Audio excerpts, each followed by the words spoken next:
Hello everyone, welcome back to my channel. In today's video we are going to discuss about the syllabus for Karnataka TET updated syllabus. Okay, so ಇದರಲ್ಲಿ maths ಮತ್ತೆ science syllabus ನಾವು ಈ ವಿಡಿಯೋದಲ್ಲಿ ನೋಡ್ಕೊಳ್ಳೋಣ. ಮೊದಲಿಗೆ mathematics syllabus paper 1 number system, fractions and decimals, squares and square roots, cube ಮತ್ತೆ cube roots, data handling, ratio and proportion, comparing quantities, ಇದರಲ್ಲಿ percentage, profit loss, discount, SI ಮತ್ತು ಕಂಪೌಂಡ್ ಇಂಟ್ರೆಸ್ಟ್ ಅಂದರೆ simple interest ಮತ್ತು compound interest, sales tax, VAT, GST, mathematics in daily life, equations, ಅಲ್ಜಿಬ್ರಾನಲ್ಲಿ basic concepts ಮಾತ್ರ ಇರುತ್ತೆ. Equations ನಲ್ಲಿ types of equations, ನಂತರ linear equations in 1 variable and 2 variables, pair of linear equations in 2 variables and their applications in daily life situations and also graphs. Exponents ಮತ್ತೆ powers 9th chapter ಆಗಿರುತ್ತೆ. 10ನೇ chapter factors and factorization, polynomials, in introduction to Euclid's geometry, lines and angles, triangles, concepts, types of triangles, properties of triangles, congruency of triangles, theorems on triangles, quadrilaterals, concepts ಮತ್ತೆ types of quadrilaterals and their properties, area and perimeter, theorems related to quadrilateral and its types. So most of the chapters in this syllabus are included from 9th standard, 8th standard and 10th standard mathematics textbook. Circles, constructions, visualizing solid shapes, ನಂತರ mensuration and probability. So ಈ ಎಲ್ಲ chapters ನಮಗೆ mathematics paper 1ಗೆ include ಮಾಡ್ಕೊಂಡಿರ್ತಾರೆ. ಇವೆಲ್ಲವೂ ಕೂಡ ನಮಗೆ 8th, 9th, 10th.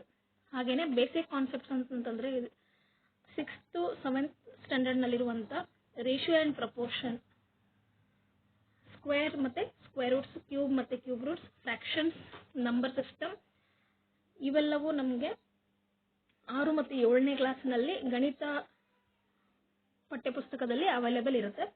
ಉಳಿದಂತೆ comparing quantities, arithmetic progression, ಇಲ್ಲಿಂದ ಎಲ್ಲವೂ ನಮಗೆ 8th, 9th ಮತ್ತು 10ನೇ ತರಗತಿಯ ಟೆಕ್ಸ್ಟ್ ಬುಕ್ಗಳಲ್ಲಿ ಅವೈಲೇಬಲ್ ಇರುತ್ತೆ. ಸೊ ಇದಾಗಿತ್ತು ಒಂದು ಪೇಪರ್ 1ನ ಸಿಲೆಬಸ್. ಹಾಗೇನೆ ಪೇಪರ್ 2ನಲ್ಲಿ ಕೂಡ ಸಿಲೆಬಸ್ ಸೇಮ್ ಇರುತ್ತೆ. ಲಾಸ್ಟ್ ಒಂದು ಚೇಂಜ್ ಏನು ಅಂತಂತಂದ್ರೆ ಸ್ಟ್ಯಾಟಿಸ್ಟಿಕ್ಸ್ ಅನ್ನುವಂಥ ಒಂದು ಕಾನ್ಸೆಪ್ಟನ್ನ ಇಲ್ಲಿ ಇನ್ಕ್ಲೂಡ್ ಮಾಡ್ಕೊಂಡಿರ್ತಾರೆ. ಅದು ಪೇಪರ್ 2 ಆಗಿರುತ್ತೆ. ಸೊ ನೀವು 6ರಿಂದ 12ನೇ ಕ್ಲಾಸಿನವರೆಗೂ ಸ್ವಲ್ಪ ಅಪ್ಲಿಕೇಶನ್ ರಿಲೇಟೆಡ್ ಪ್ರಾಬ್ಲಮ್ಸ್ ಕೇಳೋದ್ರಿಂದ, for example frustum of cone ಅಂತ ಇದೆ ಇದರಲ್ಲಿ, ಆನಂತರ combination of solids, conversion of solids, ಈ ರೀತಿಯಾಗಿ 3 ಡೈಮೆನ್ಷನಲ್ ಸಾಲಿಡ್ಸ್ ಏನು ಬರ್ತಾವಲ್ಲ, ಇವೆಲ್ಲವೂ ನಮಗೆ ಸೆಕೆಂಡ್ ಇಯರ್ PUC ಹಾಗೂ ಫಸ್ಟ್ ಇಯರ್ PUCನಲ್ಲಿ ಇದಕ್ಕೆ ಅಪ್ಲಿಕೇಶನ್ ರಿಲೇಟೆಡ್ ಆಗಿರುವಂಥ ಕ್ವಶನ್ಸು ನಾವು ಅದರಲ್ಲಿ ಪ್ರಿಪ್ರೇಷನ್ ಮಾಡ್ಕೋಬಹುದು.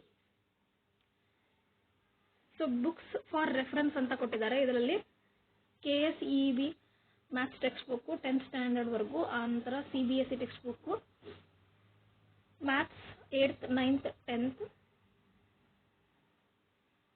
ಹಾಗೇನೆ concise maths 6th to 10th standard. So better ಅಂತಂತಂದರೆ ನೀವು 6th ಇಂದ 12th ವರೆಗೂ ಸ್ಟೇಟ್ ಸಿಲೆಬಸ್ನ ಎಲ್ಲ ಟೆಕ್ಸ್ಟ್ ಬುಕ್ಗಳನ್ನು ರೆಫರ್ ಮಾಡ್ಬೋದು. ಹಾಗೇನೆ ಪೆಡಗಾಜಿ ಆಫ್ ಮ್ಯಾಥಮೆಟಿಕ್ಸ್ ಅಂತ ಇದೆ, ಮೆಥಡ್ ಆಫ್ ಟೀಚಿಂಗ್ ಮ್ಯಾಥಮೆಟಿಕ್ಸ್, ಇದು SK ಮಂಗಲ್ ಹಾಗೂ NCERT ಅವರಿಂದ ಬಂದಿರುವಂಥದ್ದು. ಈ 2 ಟೆಕ್ಸ್ಟ್ ಬುಕ್ಗಳನ್ನು ನೀವು ಪೆಡಗಾಜಿಗೆ ರಿಲೇಟೆಡ್ ಆಗಿರುವಂಥ ಕ್ವಶನ್ಸ್ಗೆ ಯೂಸ್ ಮಾಡ್ಬೋದು.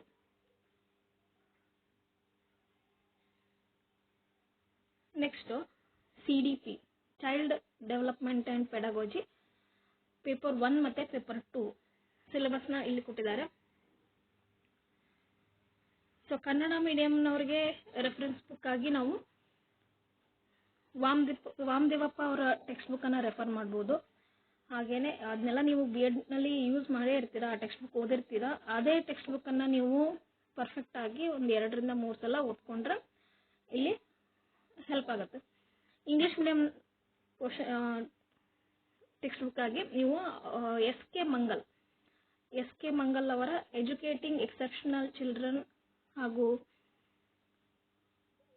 ಲರ್ನಿಂಗ್ ಆ್ಯಂಡ್ ಟೀಚಿಂಗ್, ನಂತರ ಎಸೆನ್ಷಿಯಲ್ಸ್ ಆಫ್ ಎಜುಕೇಷನ್ ಸೈಕಾಲಜಿ, ಇಷ್ಟರಲ್ಲಿ ಯಾವುದನ್ನು ಬೇಕಾದರೂ ಯೂಸ್ ಮಾಡ್ಬೋದು. ಅಥವಾ ಅಡ್ವಾನ್ಸ್ಡ್ ಎಜುಕೇಷನಲ್ ಸೈಕಾಲಜಿ, ಇವು ಈಸಿಯಾಗಿ ನಮಗೆ ಅವೈಲೇಬಲ್ ಇರುತ್ತೆ. ಹಾಗಾಗಿ ಈ ಟೆಕ್ಸ್ಟ್ ಬುಕ್ಗಳನ್ನು ನಾನು ಹೇಳ್ತಾ ಇರೋದು.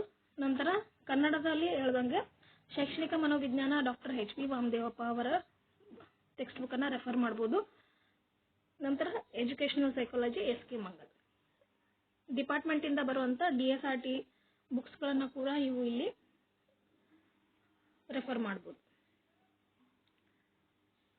ಸೊ ಪೇಪರ್ 1 ಸೈನ್ಸ್ ಸಿಲೆಬಸ್ ಅಂದರೆ ಪೇಪರ್ 1ನಲ್ಲಿ EVS ಅಂತ ಅದನ್ನು ನಾವು ಅಪ್ಲೈ ಮಾಡುವಾಗ ಸೈನ್ಸ್ನ EVS ಅಂತ ಹಾಕಿರ್ತೀವಿ. ಪೇಪರ್ 2ನಲ್ಲಿ ಸೈನ್ಸ್ ಮೆಥಡಾಲಜಿ ಅಂತ ಹಾಕಿರ್ತೀವಿ. ಸೊ 10th ಸೈನ್ಸ್ನ ಇಲ್ಲಿ ಅವರು ಕ್ಲಿಯರ್ ಆಗಿ ಕೊಟ್ಟೇ ಬಿಟ್ಟಿದ್ದಾರೆ. 10th ಸೈನ್ಸ್ ಅಂತ ಅಂದರೆ 10th ಸ್ಟ್ಯಾಂಡರ್ಡ್ ಟೆಕ್ಸ್ಟ್ ಬುಕ್ನಲ್ಲಿ ಯಾವೆಲ್ಲ ಚಾಪ್ಟರ್ಸ್ನಲ್ಲಿ ನೋಡ್ಬೋದು ಅದನ್ನು ಇಲ್ಲಿ ಡೈರೆಕ್ಟಾಗಿ ಕೊಟ್ಟಿದ್ದಾರೆ. ಮುಂದಿದ್ದು chemical reactions, acids, bases and salts, metals and non metals, carbon and its compounds, periodic classification of elements, life process, control and coordination in animals and plants. Chemical coordination, that is in plants and animals. Heredity and evolution, reflection of light by curved surfaces, magnetic effects of electric current, sources of energy, our environment, out environment anta agide, our environment, management of natural resources, matter, nature and behaviour. So 9th standard ಸೈನ್ಸ್ನಲ್ಲಿ ಈ ಎಲ್ಲ ಚಾಪ್ಟರ್ಗಳನ್ನು ನೀವು study ಮಾಡಬೇಕಾಗುತ್ತೆ.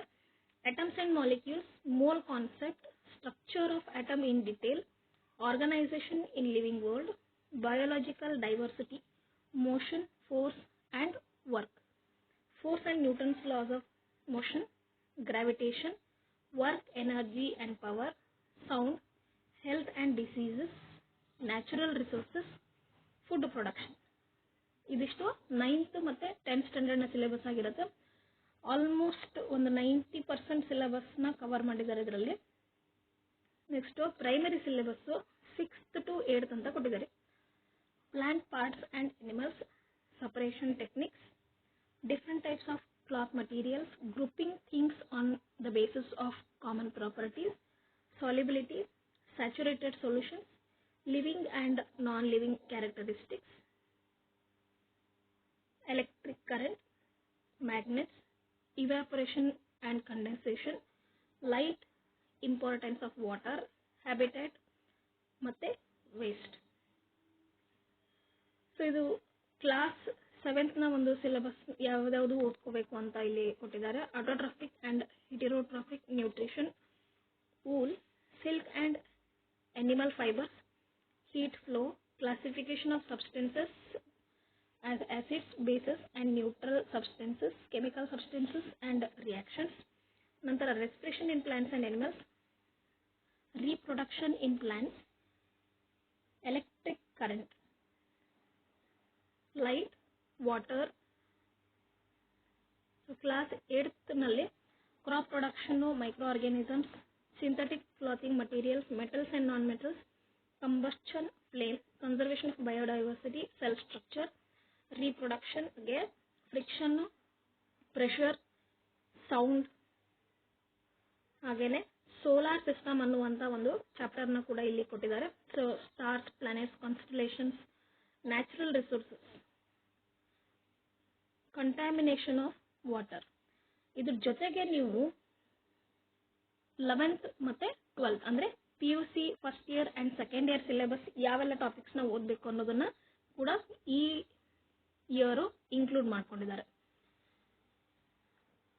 So chapter 1 physical world, units and measurements, motion in straight line, motion in a plane, laws of motion, ಹಾಗೇನೆ work, energy, power, motion of system of particles and rigid body, gravitation, properties of bulk matter, mechanical properties of solids and fluids, thermal properties of matter and thermodynamics ಮತ್ತೆ kinetic theory, oscillations, periodic motion. ಕೊನೆಯದಾಗಿ PUC first ಇಯರ್ನ chapter ಆದಂಥ ವೇವ್ಸ್ನು ಕೂಡ include ಮಾಡ್ಕೊಂಡಿದ್ದಾರೆ. ಹಾಗೆಯೇ class 12 ಅಂದರೆ PUC second ಇಯರ್ನ syllabus electric charges, electrostatic potential, current electricity, moving charges and magnetism, magnetism and matter, electromagnetic induction that is EMI, alternating current, electromagnetic waves, ray optics ಮತ್ತು optical instruments, wave optics, dual nature of matter and radiation, atoms ಮತ್ತು nuclei, semiconductors. Okay, ಅದ್ರ ಜೊತೆಗೆ ನೀವು chemistry ಹಾಗೂ ಬಯಾಲಜಿನ ಕೆಲವೊಂದು ಟಾಪಿಕ್ಸ್ನ ಕೂಡ ಇಲ್ಲಿ study ಮಾಡಬೇಕಾಗತ್ತೆ. This is also from PUC first year syllabus.